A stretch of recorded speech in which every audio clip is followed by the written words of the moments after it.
உலகெங்கும் இருக்கும் spiritual tax Tamil நேயர்கள் அனைவருக்கும் ஆஸ்ட்ரோ பூர்ணாவின் அன்பார்ந்த வணக்கங்கள். உங்களை எல்லாரையும் இந்த நல்ல காலம் நிகழ்ச்சியின் மூலமாக சந்திக்கிறதுல பெரும் மகிழ்ச்சி அடைகிறேன். இன்னைக்கு நாம பார்க்கக்கூடிய சிறப்பு பதிவு ஜூலை மாத பலன்கள். இந்த ஜூலை மாத பலன்கள்ல கிரகங்களின் கோச்சார நிலவரங்கள் எப்படி இருக்குன்னு பார்க்கலாம். அடுத்து இந்த கிரகங்களின் பெயர்ச்சிகள், மாத கிரகங்களான அந்த சூரியன், புதன், சுக்கிரன் பெயர்ச்சிகளை பார்க்க போறோம். இந்த பெயர்ச்சிகள் மூலமாக எந்தெந்த ராசி என்பர்களுக்கு ஒரு நல்ல மாற்றங்கள் கிடைக்க போகுது அப்படின்றது தான் இந்த பதிவுல நம்ம தெளிவா பார்க்க போறோம்.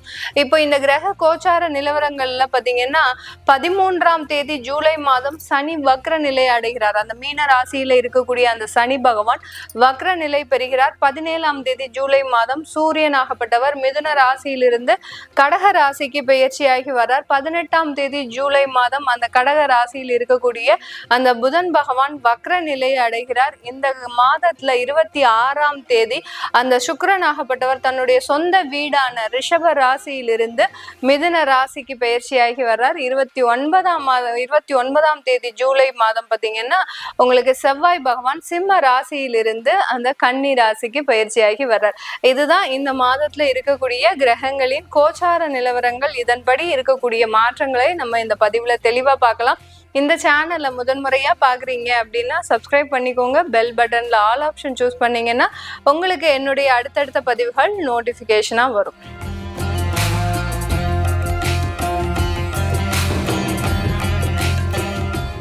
மிதுன ராசி அன்பர்களுக்கு ஜூலை மாதத்துல உங்களுடைய ராசியிலேயே சூரியனும் குருவும் இருக்கிறார். சூரியன் ஆகப்பட்டவர் உங்களுடைய உபஜய ஸ்தானாதிபதி, குருவாகப்பட்டவர் உங்களுடைய கலத்திர ஸ்தானாதிபதி, அடுத்து கர்ம ஸ்தானாதிபதி.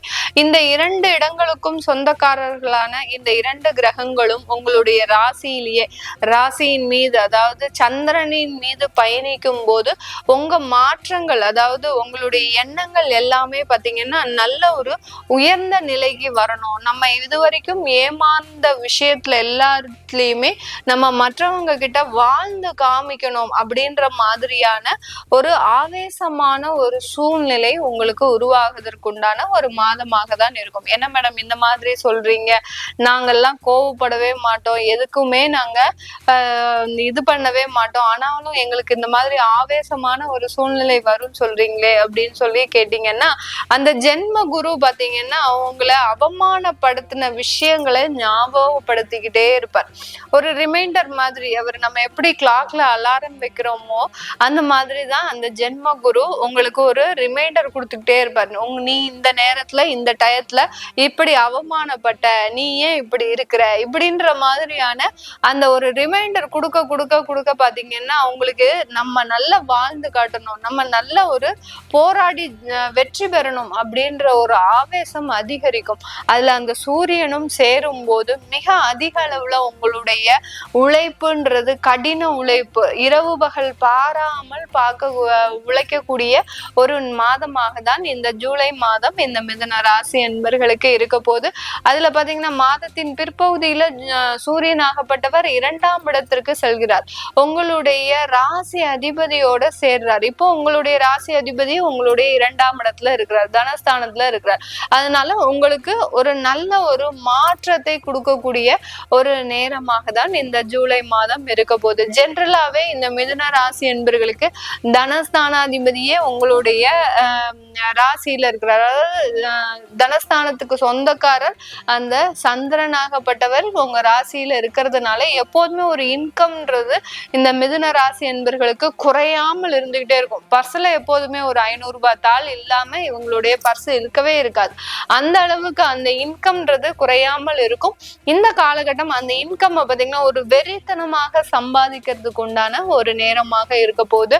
தொழில் செய்யக்கூடியவர்கள் 10ஆம் இடத்துல இருக்கக்கூடிய அந்த சனி பகவான் வக்ர நிலை ஆகிறார். வக்ர நிலையில இருக்கும்போது நிறைய தொழில்கள்ல மாற்று அமைப்புகள்ன்றது வந்துகிட்டே இருக்கும். யார் யாரெல்லாம் தொழில் சொந்தமாக தொழில், அடுத்து பிசினஸ், அடுத்து பாத்தீங்கன்னா கமிஷன் சம்பந்தப்பட்ட ஒரு தொழில்கள், இல்ல வேலை பார்த்துக்கிட்டே ஒரு பார்ட் டைமா ஒரு சின்னதா தொழில் பண்ணுவாங்க. இந்த மாதிரியாக இருக்கக்கூடியவர்களுக்கெல்லாம் இந்த மிதுன ராசி என்பர்களுக்கு இந்த ஒரு மாதத்துல பாத்தீங்கன்னா தொழில்ல ஒரு மாற்று அமைப்புகள், அதாவது இந்த இடத்துல இருந்து இப்படி நீங்க காசு பெறலாம், சம்பாதிக்கலாம்ன்ற ஒரு யோசனைகள் உங்களுக்கு வரக்கூடிய ஒரு மாதமாக தான் இந்த மாதம் இருக்க போகுது. இதனால தொழில்ல வளர்ச்சிகள், ஒரு முன்ன பின்ன போட்டு புரட்டி எடுக்கக்கூடிய ஒரு சூழ்நிலைகள், அடுத்து கடன் வாங்கக்கூடிய ஒரு சூழ்நிலைகள். ஏன்னா உங்களுக்கு நிறைய ஒரு வாய்ப்புகள் வரும்போது எப்படியாவது நம்ம இதை செஞ்சு முடிச்சிடணும் அப்படின்ற ஒரு விதத்துல நீங்க சில முயற்சிகள்லாம் எடுப்பீங்க. அதுல ரொம்ப கேர்ஃபுல்லா ஆயிடுங்க. ஏன்னா தசாபுத்தி எப்படி இருக்குன்னு தெரியாம நீங்க சில முன்னெச்சரிக்கை நடவடிக்கை இல்லாம நீங்க சில விஷயங்களை பிளாங்கா செய்யக்கூடாது. கோச்சார கிரகங்கள் உங்களுக்கு பாசிட்டிவாக இருந்தாலும் சில முக்கியமான முடிவுகள் எடுக்கும் போது நீங்க ஒரு நல்ல ஒரு வாய்ப்புகளை தேடி போகும்போது முழுமையாக ஆராய்ந்து நீங்க அந்த விஷயங்களை செஞ்சுக்கணும். இந்த ராசி என்பர்களுக்கு தொழில் சம்பந்தமான நிறைய வாய்ப்புகள், அடுத்து தொழில்ல நிறைய மாற்று அமைப்புகள், அடுத்து பெண்கள் தானாகவே அவங்களுடைய தொழில்ல முன்வந்து செயல்படக்கூடிய ஒரு சூழ்நிலை. கணவர் தொழில் பண்ணிட்டு இருக்கிறாரு அப்படின்னா இவங்க ஃபுல் சப்போர்ட் கொடுப்பாங்க. குடும்பத்துல இருந்து இவர்கள் பேக் எண்ட்ல நிறைய வேலைகள் செய்து அவர்களுக்காக முழுமையாக ஒரு ஒத்துழைப்பு கொடுக்கக்கூடிய ஒரு மாதமாக தான் இந்த ஜூலை மாதம் இந்த ராசி என்பர்களுக்கு இருக்க போது. இந்த காலகட்டத்துல வெளிநாட்டுல வேலை செய்யக்கூடியவர்களுக்கு அந்த வெளிநாட்டு வாய்ப்புகள்ல சின்ன சின்ன ஸ்ட்ரகிள்ஸ் இருக்கும், கண்டிப்பாக இருக்கும். ஏன்னா ஏதாவது ஒரு மாற்றம் செஞ்சுக்கலாமா அப்படின்னு நினைக்கும் போது அங்க ஏதாவது ஒரு தடைகள், தாமதங்கள், உங்களுக்கு ஏதாவது ஒரு பிரச்சனைகள் வரக்கூடிய ஒரு டைம். அடுத்து பாத்தீங்கன்னா குடும்பத்துல இருக்கக்கூடியவர்கள்னால தேவையில்லாத உறவுகள் பிரச்சனை, இது எல்லாமே இந்த மிதுன ராசி என்பர்களுக்கு அந்த வெளிநாட்டுல இருக்கிறவங்களுக்கு இந்த காலகட்டம் கொஞ்சம் டல்லா இருக்கக்கூடிய ஒரு நேரமாக இருக்கும். எதையுமே ரொம்ப வெளிப்படையா யார்கிட்டயுமே பேசக்கூடாது. பேசுனீங்க அப்படின்னா அந்த இடத்துல மிகப்பெரிய அளவுல இந்த மிதுன ராசி என்பர்கள் பாதிக்கப்படுவீங்க. அதனால ரொம்ப கண்ட்ரோல்டா எந்த இடத்துல எது பேசணும் அப்படின்னு அறிஞ்சு தெரிஞ்சு பேசுங்க. கண்டிப்பாக அது ஒரு நல்ல ஒரு மாற்றத்தை கொடுக்கும். உங்களுடைய ராசி அதிபதி 2ல இருக்கிறது பெரிய அளவுக்கு பாதிப்பு கிடையாது. ஆனா அது வக்கரமாக போறாரு அங்கதான். அதனாலதான் உங்களுக்கு தேவையில்லாத பிரச்சனைகள் வரும். புதன் வக்கரமாகும் போது நீங்களே ஏதாவது ஒரு டீட்டெயில்டா ஒரு எக்ஸ்பிளனேஷன் எங்கேயாவது கொடுத்துக்கிட்டே இருப்பீங்க உங்களை பத்தி. அது தேவையில்லாத பிரச்சனைகளை கொடுக்கக்கூடிய ஒரு நேரமாக இருக்கும். தொழில் செய்யக்கூடியவர்களுக்கு வெளிநாட்டுல கமிஷன் தொழில், ஏதாவது புரோக்கரேஜ் மாதிரி இல்ல ஏஜென்ட் மாதிரி, ரியல் எஸ்டேட் ஏஜென்ட் அந்த மாதிரிலாம் இருந்தீங்க அப்படின்னா அவங்களுக்கு எல்லாம் இந்த காலகட்டம் நல்ல ஒரு வளர்ச்சியை கொடுக்கக்கூடிய ஒரு காலகட்டமாக இருக்கும். நீண்ட நாளா வராத பெண்டிங் பேமெண்ட்ஸ் எல்லாம் வெளிநாட்டுல இருக்கக்கூடிய தொழில் செய்யறவங்களுக்கு இந்த மாதம் கிடைக்கக்கூடிய ஒரு மாதமாக தான் இருக்க போகுது.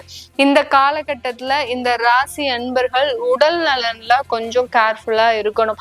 அப்பாவினுடைய உடல் நலன்ல ரொம்ப கேர்ஃபுல்லா இருக்கணும். ஏன்னா தந்தை வழி உறவுல ஏதாவது ஒரு சின்ன சின்ன மருத்துவ செலவுகள், அடுத்து பாத்தீங்கன்னா தேவையில்லாத ஒரு அலைச்சல்கள்ன்றது அதிகமாக இருக்கக்கூடிய ஒரு நேரம். உங்களுக்குமே ஹெல்த் இஷ்யூஸ் நிறைய இருக்கு. இந்த ராசி என்பர்களுக்கு இந்த மாதத்துல ஹெல்த் இஷ்யூஸ் நிறைய இருக்கும். டிராவல் பண்ணும்போது ரொம்ப கேர்ஃபுல்லா டிராவல் பண்ணுங்க. அங்க இங்கன்னு அதிகப்படியாக அலையாம இருந்த இடத்துல இருந்து எப்படி நம்ம சில விஷயங்களை செய்யலாம் அப்படின்னு நினைச்சிட்டு நீங்க செஞ்சீங்க அப்படின்னா அதுல ஒரு நல்ல மாற்றங்கள் இருக்கும். இல்ல நெசசரியா நான் டிராவல் பண்ணியே ஆகணும் அப்படின்ற பட்சத்துல நல்ல ஒரு தெய்வ வழிபாடு பண்ணிட்டு கிளம்புங்க. ஒவ்வொரு இடத்துக்கும் கிளம்பும் போது அந்த தெய்வத்தை நீங்க கூடயே கூட்டிட்டு போற மாதிரி சில விஷயங்களை நீங்க செஞ்சுக்கணும். நீங்க ரொம்ப முருக பக்தரா இருக்கிறீங்க, இல்ல ஒரு அம்மனுடைய ஒரு பக்தரா இருக்கிறீங்க அப்படின்னா அந்த முருகனுக்கு உண்டான விபூதியை கையில வச்சுக்கலாம், இல்ல அம்மனுக்கு உண்டான ஒரு குங்குமத்தை கையில வச்சுக்கலாம். இந்த மாதிரியான ஏதாவது ஒரு விஷயங்கள், அந்த தெய்வம் சார்ந்த சில விஷயங்களை நம்ம பர்ஸ்ல வச்சுக்கும் போது அந்த தெய்வம் நம்ம கூடயே பயணிக்கக்கூடிய ஒரு நேரமாக தான் இருக்கும். இது எல்லாமே நம்ம கோச்சார நிலவரப்படி பலன்களை கணிச்சு சொல்லிட்டு இருக்கிறோம். உங்களுடைய தசாபுத்தி பலன்கள், சுயஜாதக பலன்களை பார்க்கணும் விருப்பப்படுறவங்க கீழே இருக்கிற நம்பருக்கு வாட்ஸ்அப்ல அப்பாயின்மெண்ட் வாங்கிக்கிட்டு நீங்க என்கிட்ட கன்சல்ட் பண்ணிக்கலாம். உங்களிடமிருந்து விடைபெறுவது உங்கள் ஆஸ்ட்ரோ பூர்ணா. நன்றி, வணக்கம்.